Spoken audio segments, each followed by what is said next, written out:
Hello and welcome to Peer Learning. তোমাদের জন্য যে প্রথমে ভিডিওটা শুরু করেছিলাম প্রাইমারি বিদ্যালয়ের শিক্ষকতার ইন্টারভিউয়ের পার্ট 1, আজকে হচ্ছে পার্ট 2 নিয়ে আলোচনা করব ভিডিওতে। পার্ট 1-এ আমি আলোচনা করেছিলাম ইন্টারভিউ দেওয়ার আগে কেমন তোমাদের পোশাক হবে, বা ইন্টারভিউ বোর্ডে যা করবে তোমরা বা যা করবে না, বা কিছু প্রশ্ন নিয়ে আলোচনা করেছিলাম। আজকে তোমাদের জন্য কিছু প্রশ্ন থাকছে, গুরুত্বপূর্ণ প্রশ্ন। ভিডিওটা মনোযোগ সহকারে দেখো, আশা করি কাজে লাগবে। তাহলে দেখো, প্রথম প্রশ্ন দেখো, কেন আপনি বর্তমান চাকরিতে সন্তুষ্ট নন? এখানে দেখো, তোমরা যদি কেউ চাকরি করে থাকো বা প্রাইভেট সেক্টরে চাকরি করো, সেক্ষেত্রে হচ্ছে তোমাদের প্রশ্ন আসতে পারে যে কেন আপনি বর্তমান চাকরিতে সন্তুষ্ট নন। সেক্ষেত্রে তোমরা বলতে পারো যে উন্নতি তো আমরা সবাই স্যার আশা করি, বা আমি এই চাকরিতে মানসিকভাবে একদমই শান্তি পাচ্ছি না, বা যদি তোমার চাকরিটা প্রাইমারি যে গ্রেড পে আছে তার থেকে কম হয়, তাহলে বলতে পারো যে অর্থনৈতিকভাবে যে আমি স্বাবলম্বী হতে পারছি না, তাই জন্য বর্তমান চাকরিতে আমি সন্তুষ্ট নই। এই কারণগুলো তোমরা নিজের মতো করে সাজিয়ে বলতে পারো। নেক্সট দেখো, মাধ্যমিকে আপনার নম্বর খুব ভালো, কিন্তু গ্রাজুয়েশনে ততটা ভালো হয়নি কেন? এক্ষেত্রে বলতে পারো তোমরা যে স্যার বা ম্যাম যে প্রশ্ন ধরুক না কেন, যে আমি আমার সাধ্যমতো চেষ্টা করেছি, কিন্তু আমার নিজস্ব কোয়ালিটি আমি উত্তরপত্রে প্রকাশ করতে পারিনি, বা সম্পূর্ণ যে দক্ষতা আছে সেটা আমি প্রকাশ করতে পারিনি, তাই জন্য আমার নম্বরটা কমে গেছে। এক্ষেত্রে তোমরা একদমই বলবে না যে যে আমি ভালো লিখেছি, পরীক্ষক আমাকে কম নম্বর দিয়েছে, এই কথাটা একদমই বলবে না। ঠিক আছে?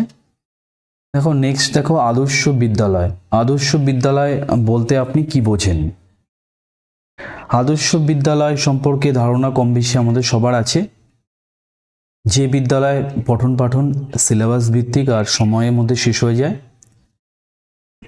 আর এক্ষেত্রে একটা স্কুলের পরিকাঠামো আর যে শিক্ষার পরিবেশ আছে, সেগুলো যে বিদ্যালয়ে একে অপরের পরিপূরক রূপে বর্তমান রয়েছে, সেই বিদ্যালয়কে আমি আদর্শ বিদ্যালয় বলতে বুঝি। এইভাবে সাজিয়ে বলতে পারো।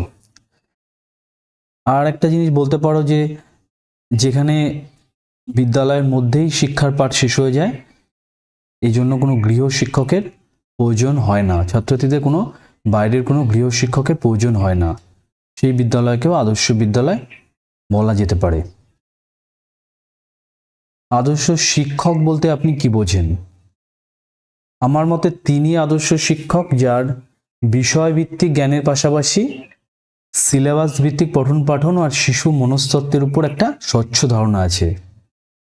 আর যে শিক্ষক যিনি হবেন বা শিক্ষিকা যিনি হবেন, তার চরিত্র হবে মাধুর্যপূর্ণ, এবং যিনি ছাত্রছাত্রীদের কাছে গ্রহণযোগ্য হবেন, এবং যাকে দেখে ছাত্রছাত্রীরা প্রেরণা পাবে এবং তাদের যে জীবনের লক্ষ্য আছে সেটা স্থির করতে পারবে, তাকেই আমি আদর্শ শিক্ষক বা আদর্শ শিক্ষিকা আমি বুঝি বা বলতে বুঝি। ঠিক আছে? বুনিয়াদী শিক্ষা। বুনিয়াদী শিক্ষাটা কি জিনিস? এটা হচ্ছে গান্ধীজি প্রবর্তিত একটা শিক্ষা ব্যবস্থা, যা শিশুকে কর্মমুখী করে ও সৃজনশীলতার শিক্ষা দেয় এবং বাস্তবের সঙ্গে চলতে সাহায্য করে। ঠিক আছে? এই ধরনের শিক্ষাটাকে আমি বুনিয়াদী শিক্ষা বলতে বুঝি। বুনিয়াদী শিক্ষাটা তোমরা জানো সবাই যে মহাত্মা গান্ধী তার যে হরিজন পত্রিকা, এই হরিজন পত্রিকাতে তিনি ধারাবাহিকভাবে এই বুনিয়াদী শিক্ষার সম্পর্কে বলেন। আর বুনিয়াদী শিক্ষার যে আরেকটা নাম আছে সেটা হচ্ছে কি নৈকালীন শিক্ষা ব্যবস্থা। এই শিক্ষা ব্যবস্থা যদি বলে তোমরা একটা উদাহরণ দাও, ক্রস কোশ্চেন যদি করে, ক্রস কোশ্চেনগুলো তোমরা ভালোভাবে উত্তর দিও। আর বুনিয়াদী শিক্ষা ব্যবস্থাটা সম্পর্কে একটু ভালো করে দেখে নিও। বুনিয়াদী শিক্ষা ব্যবস্থার উদাহরণ যদি তোমাদের বলতে বলে, তাহলে তোমরা বলতে পারো যে সুতো কাটা বা কাপড় বোনা, বা বলতে পারো যে কাপড়ে বিভিন্ন ধরনের যে নকশা তৈরি, এগুলো বুনিয়াদী শিক্ষার মধ্যে পড়ে। আর যদি বলে পশ্চিমবঙ্গে বুনিয়াদী শিক্ষাটা কবে বন্ধ হয়ে গেছে, তাহলে তোমরা বলতে পারো যে 1969 সালে পশ্চিমবঙ্গে বুনিয়াদী শিক্ষাটা বিলুপ্ত হয়েছে। নেক্সট দেখো, নেক্সট প্রশ্ন দেখো, আদর্শ শিক্ষক হিসাবে স্কুলের প্রতিকূল অবস্থা যা আপনার শিক্ষাদানে বাধা দান করে, কিভাবে আপনি তা মানিয়ে নেবেন? স্কুলে তোমরা জয়েন করার পর তোমাদের প্রশ্ন আসলো যে জয়েন করার পর তুমি দেখলে যে স্কুলের মধ্যে একটা প্রতিকূল অবস্থা রয়েছে, সেটা তুমি কিভাবে মানিয়ে নেবে বা আপনি কিভাবে মানিয়ে নেবেন? প্রথমেই আসবে হচ্ছে সহকর্মীদের বিদ্যালয়ে উন্নতি সম্পর্কিত আলোচনার মাধ্যমে শিক্ষার্থীদের যে সুশিক্ষাদানের যে পরামর্শ সেটা আমি দেব। এক্ষেত্রে সবার আগে যেটা করতে হবে, যেটা বিদ্যালয়ে যে সহকর্মী আছে, কলিগ আছে, সে কলিগদের সঙ্গে বিষয়টা আগে মিটিয়ে নেওয়া যায় নাকি সেটা দেখতে হবে। আর যদি সহকর্মীদের সঙ্গে বিষয়টা যদি মিটিয়ে না নেওয়া যায়, তাহলে সেক্ষেত্রে প্রধান শিক্ষক বা প্রধান শিক্ষিকাকে বিষয়টি জানানো যেতে পারে। আর যদি প্রধান শিক্ষক বা প্রধান শিক্ষিকাও যদি এই পরিবেশটা ঠিক না করতে পারে, তাহলে যে প্রত্যেকটা স্কুলের একটা ভিইসি কমিটি আছে, সে ভিইসি কমিটিকে জানানো যেতে পারে বা প্রয়োজনে গার্জিয়ান মিটিং করা যেতে পারে। এইগুলো গুছিয়ে তোমরা বলতে পারো। নেক্সট প্রশ্ন দেখো, একজন শিক্ষক হিসাবে পরিবেশবিদ্যা বা পরিবেশ সম্পর্কিত বিষয় পড়ানোর জন্য আপনি কোন পন্থা অবলম্বন করবেন? এটা তোমরা কম বেশি যখন পরিবেশ আমি ক্লাস নিয়েছিলাম তখন বলেছিলাম যে পরিবেশ পড়ার জন্য কি করতে হবে, শিশুদের যে বাস্তব জ্ঞানটা আছে তার সঙ্গে হচ্ছে যে প্রাকৃতিক পরিবেশ আছে, সে প্রাকৃতিক পরিবেশের সঙ্গে যদি শিশুদের পরিচিতি ঘটানো যায়, তাহলে শিশুরা খুব সুন্দর এবং সহজভাবে পরিবেশটা শিখতে পারবে। তাহলে এক্ষেত্রে উত্তর দেখো আমি একটা তৈরি করেছি। পরিবেশ সম্পর্কে শিক্ষাদানের পূর্বে পরিবেশ পরিচিতির জন্য কিছুটা সময় বিদ্যালয় প্রাঙ্গণে অর্থাৎ শ্রেণীকক্ষের বাইরে পাঠদান করব, যাতে শিশুরা পুঁথিগত বিদ্যার সাথে বাস্তবতার মিল পায়। নেক্সট প্রশ্ন দেখো, সিলেবাস কথাটি সিলেবারিস থেকে এসছে, এর প্রবর্তক কে? জন পেস্তালাসি। তিনি কি করেছেন, শিশুকে সহজভাবে ক্রমপর্যায়ে ক্ষুদ্র ক্ষুদ্র এককের মাধ্যমে বা সিলেবারিসের মাধ্যমে তিনি শিক্ষা দিতে বলেছেন। দেখো তিনটে প্রশ্ন দেখো, 14 বছর বয়সের ছাত্রছাত্রীদের জন্য অবৈতনিক ও বাধ্যতামূলক শিক্ষা সংবিধানের কোন ধারার অন্তর্ভুক্ত? এটা তোমরা সবাই জানো কম বেশি, এটা হচ্ছে 45 নম্বর ধারার অন্তর্ভুক্ত, যেটা সম্পূর্ণ দায়িত্ব হচ্ছে রাষ্ট্রের উপর বর্তায়। রাষ্ট্র সম্পূর্ণ দায়িত্ব নিয়ে এই কাজটা করবে।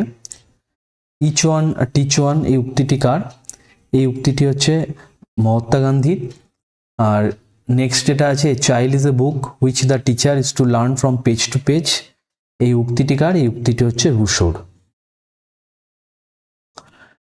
নেক্সট দেখো, ভারতের স্বাধীনতার পরবর্তীকালে শিক্ষা ব্যবস্থা উন্নতির জন্য কি কি কমিশনের অবদান আছে? তাহলে ভারতের যে স্বাধীনতার পরবর্তীকালে যে যে কমিশন আছে, তার মধ্যে যে কমিশনগুলো আছে কি কি? রাধাকৃষ্ণন কমিশন আছে, যারা বিশ্ববিদ্যালয় বা উচ্চ শিক্ষার জন্য কমিশনটা তৈরি হয়েছে। তারপর আছে ধরো মুদালিয়ার কমিশন, এরা আছে হচ্ছে মাধ্যমিক শিক্ষা স্তরের জন্য। আর কোঠারি কমিশন আছে, এরা হচ্ছে প্রাক প্রাথমিক থেকে উচ্চ শিক্ষা, এরা এটা দেখাশোনা করে। নেক্সট দেখো, বিদ্যালয় পাঠ্যক্রমে সমাজবিদ্যার কতটা প্রয়োজনীয়তা আছে? সমাজবিদ্যা এখন হচ্ছে ওতপ্রোতভাবে বিদ্যালয় পাঠ্যক্রমে প্রয়োজন আছে।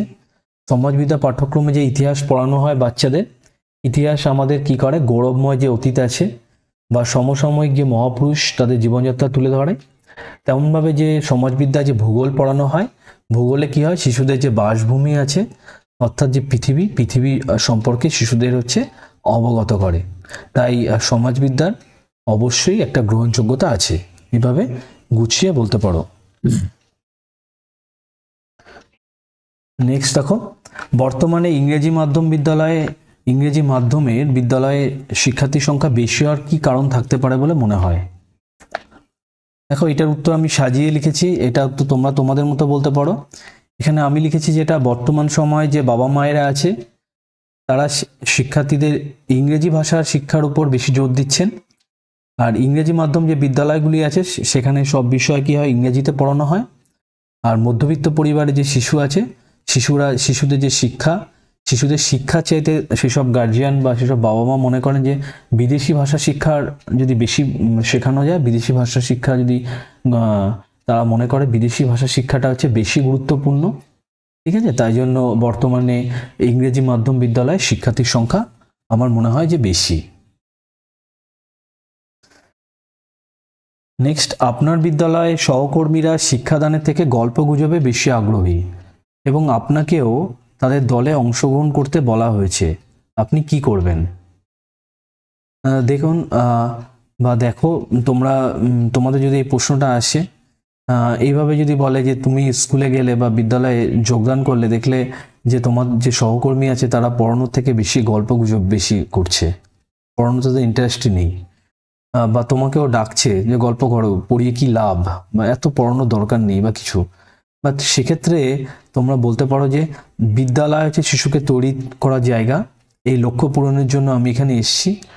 ঠিক আছে, এটা সহকর্মীদের ভালোভাবে বোঝাতে হবে, কেননা সঠিক যদি শিক্ষা না পায় তাহলে শিশুর যে বাবা মা বা শিশুরা বিদ্যালয়ের উপর থেকে আস্থাহীন হয়ে পড়বে। আর পরবর্তীকালে তুমি বলতে পারো এটা যে আমি ব্যাপারটা প্রধান শিক্ষককে দেখার জন্য অনুরোধ করব। এবার যদি বলে প্রধান শিক্ষকও যদি ওরা ক্রস কোশ্চেন করে বা কিছু, প্রধান শিক্ষকও যদি এই বিষয়ে যদি অবগত না করে বা আশ্বাস না দেয় তাহলে আপনি কি করবেন? তাহলে আমি যে আগে যে বললাম যে প্রত্যেকটা স্কুলে ভিইসি কমিটি আছে, ভিলেজ এডুকেশন কমিটি, তাদের অগোচরে আনবো কথাটা, তাদের বিষয়টা দেখতে বলবো। প্রয়োজনে কি করা যেতে পারে, গার্জিয়ান মিটিং করা যেতে পারে, গার্জিয়ান মিটিংয়ে যে এসআই আছে, স্কুল ইন্সপেক্টর, তাকে আনানো যেতে পারে। এইভাবে বিষয়টা মেটানোর চেষ্টা করব। ঠিক আছে, এটা গুছিয়ে এইভাবে তোমরা বলে দিও। নেক্সট, শিক্ষার সংজ্ঞা দিন। এটা কম বেশি সবাই জানো। এডুকেশন শব্দটি এসে ল্যাটিন শব্দ এডুকেয়ার থেকে, যার অর্থ কি উন্নত করা বা টু ডেভেলপ। আর শিক্ষা শব্দটি এসছে সংস্কৃত শব্দ শিক্ষ থেকে, যার অর্থ হচ্ছে শেখা। এইভাবে বলতে পারো। আর কয়েকটা মনীষীর যে শিক্ষা সম্পর্কে যে সংজ্ঞা, সেই সংজ্ঞাটাও প্রয়োজনে অ্যাড করতে পারো। যেমন স্বামী বিবেকানন্দের একটা সংজ্ঞা আছে, সেটা বলতে পারো যে শিক্ষা হলো ভেতরের গুণগুলোর বিকাশ ঘটানো। ঠিক আছে, এরকম বলতে পারো, একটা যে কোনো একটা মনীষীর সংজ্ঞা উল্লেখ করতে পারো। নেক্সট দেখো, এডুকেশন একটি ট্রাইপোলার প্রসেস, অর্থাৎ ত্রিমেরু প্রক্রিয়া, ব্যাখ্যা করুন।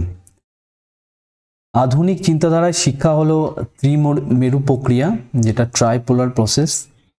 এর তিনটে মেরুতে আছে কে কে? তিনটে মেরুতে আছে শিক্ষক, শিশু আর সমাজ। তিনটে সত্তার পারস্পরিক ক্রিয়ার মধ্য দিয়ে শিক্ষা সংগঠিত হয়। ঠিক আছে, এরকম বলতে পারো। নেক্সট দেখো, শিক্ষার কাজ কি কি?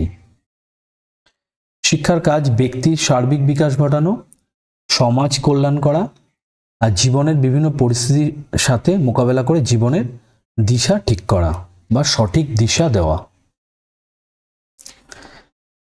নেক্সট প্রশ্ন, শিক্ষার উপাদানগুলি কি কি?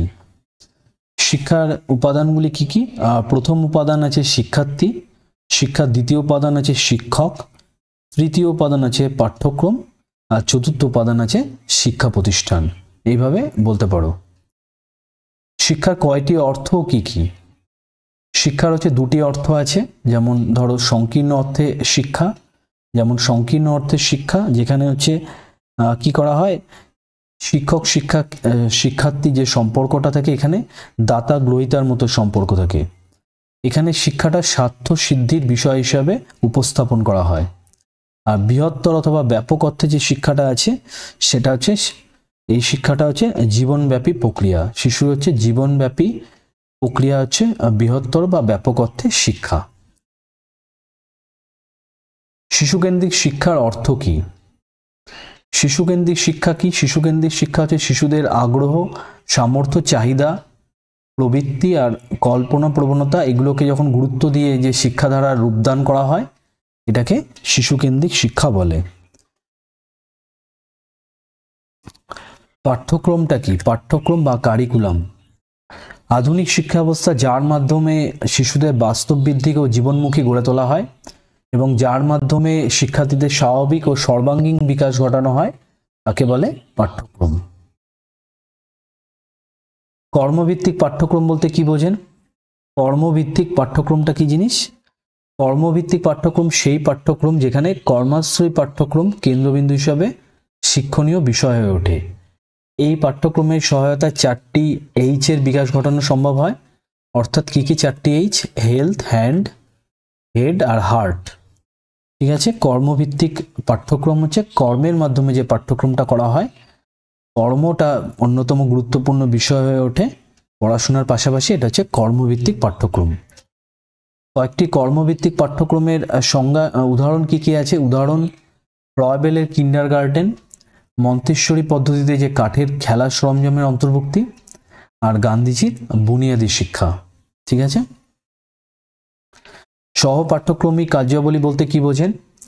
সহপাঠ্যক্রমিক কার্যাবলী হলো পাঠ্যক্রমের সঙ্গে সম্পৃক্ত আরও কিছু কার্যক্রম যা ছাড়া পাঠ্যক্রম সম্পূর্ণতা লাভ করতে পারে না। যেমন সুস্থ জীবন বিকাশের উপযোগী খেলাধুলা, সঙ্গীত চর্চা, অভিনয়, বিতর্ক। ঠিক আছে, তোমরা এর সাথে সাথে বলতে পারো যে এই সহ পাঠ্যক্রমিক যে কার্যাবলীগুলি আছে, এই কার্যাবলীগুলিতে শিক্ষার্থীদের যদি নিযুক্ত করতে পারি, তাহলে পাঠ্যক্রম কি হয়ে যাবে? প্রাণবন্ত হয়ে যাবে এবং শিশুরা এই পাঠ্যক্রমে আগ্রহ পাবে। শিক্ষাক্ষেত্রে শিক্ষকের ভূমিকা কি? এখানে বলতে পারো যে একজন শিক্ষককে কেন্দ্র করেই শিশু তার জীবনের যে আদর্শ সেটা গড়ে তুলতে চায়। জীবনের যে নৈতিক মূল্যবোধ সেটা অবশ্যই শিশুদের মধ্যে শিক্ষক জাগিয়ে তুলবেন। এক্ষেত্রে শিক্ষক কেমন হবেন? শিক্ষার্থীদের কাছে ফ্রেন্ড, ফিলোসফার আর গাইড হিসেবে অবতীর্ণ হবেন। শিক্ষকের ব্যক্তিগত বৈশিষ্ট্য কি থাকা উচিত বলে আপনি মনে করেন? ব্যক্তিগত বৈশিষ্ট্য কি থাকা উচিত বলে আমি মনে করি সেটা হচ্ছে ব্যক্তিত্বের অধিকারী হবে শিক্ষক। শিক্ষকের বুদ্ধি আর বিচার শক্তি প্রখর হবে। আর কি? শিক্ষকের যে চিন্তা ভাবনা আর আচরণে তিনি প্রগতিশীল হবেন। আরও দুটো জিনিস তোমরা বলতে পারো এর সাথে, যে শিক্ষকের স্বাধীনভাবে চিন্তা করার একটা ক্ষমতা থাকতে হবে, আর শিক্ষকের জ্ঞান পিপাসা আর অবশ্যই ছাত্র প্রীতি থাকতে হবে।